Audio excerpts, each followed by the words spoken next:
the rest of the story. In 1835, there was the ultimate passenger vessel. She was the steamship Lexington, 205 feet long, 488 tons, billed as the fastest boat in the world, 16 miles an hour under ideal conditions, the Lexington. The route was Long Island Sound between New York City and Providence, Rhode Island. For 4 years, she outran all of her competition, and in 1839, builder-owner Cornelius Vanderbilt sold her to the Boston and New York Transportation Company at a profit to himself of nearly $20,000. Vanderbilt's sale was well-timed, if unwittingly so, for on the evening of January 13, 1840, a fire broke out aboard the Lexington, and she was 2 miles from shore. Only a handful survived, clinging to cotton bales in the icy waters. The rest, an estimated 136, either burned to death or drowned. Next day, New York newspapers shouted tragic headlines and sensational eyewitness accounts, but it was the New York Sun which published an extra 3 days after the Lexington disaster, and that edition is widely regarded as the first illustrated extra in the history of journalism. I say the first illustrated extra. It included 7 columns of detailed description and a vivid lithograph, a print of a burning ship.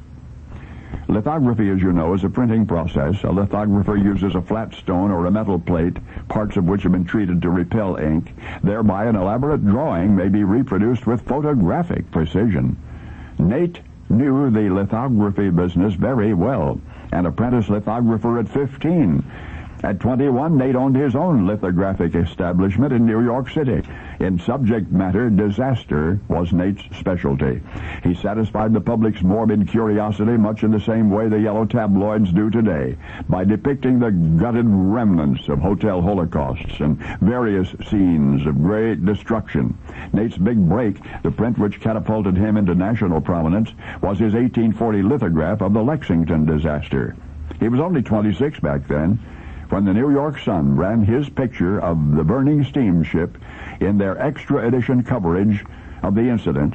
The profits from that single awesome portrait enabled Nate to expand his business. Soon his name became synonymous with gory details, even after Jim joined the company. First as a bookkeeper and then a full partner, the artistic tradition of violence was upheld. And yet somehow you don't remember Nate and Jim as exploiters of tragedies. You remember the sunshine side of their lithographic career.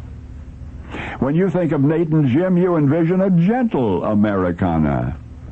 You think of a wistful blur of swirling snow and kittens and puppies and hearth and home and Christmas card settings of long ago. So let it be said of us all that future generations may smile to recall our friendlier deeds, more than they will dwell on the gloom which seems sometimes to fascinate us.